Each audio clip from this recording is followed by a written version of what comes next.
ξέρετε παιδιά, γιατί να μην κάνω quit. Βαρέθηκα, όλοι ανεβαίνουν εκτός από μένα. Το έκανα για να δούμε θα ανεβώ εγγραφές. Δεν έχω ανεβεί και που έλεγα πριν ότι θα κάνω λίγα βιντεάκια εδώ. Σιγά να κάνω, θα κάνω quit. Απλώς θα το δείτε, δεν θα ανεβάζω ούτε ένα βίντεο. Σαν να ανεβώ, θα το αφήσω έτσι το YouTube, το κανάλι μου.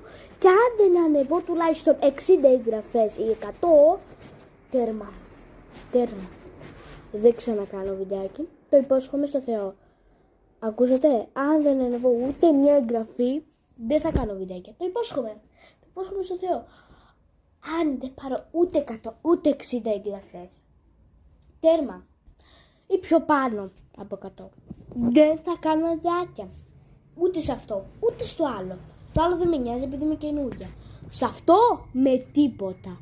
Αν δεν ανεβούμε με τίποτα, όλοι ανεβαίνουν εκτός από μένα. Όλοι. Όλοι. Δεν μου κάνουν εγγραφή, θα κάνω quit, θα το δείτε, θα το έχω έτσι. Δεν θα ανεβάζω ούτε ένα βίντεο, θα το δείτε μόνοι σας. Όμως αν ανεβώ 60 ή 100, θα κάνω. Να ξέρετε και πιο πάνω. Το bye. Με άσχημα λόγια. Αντίο.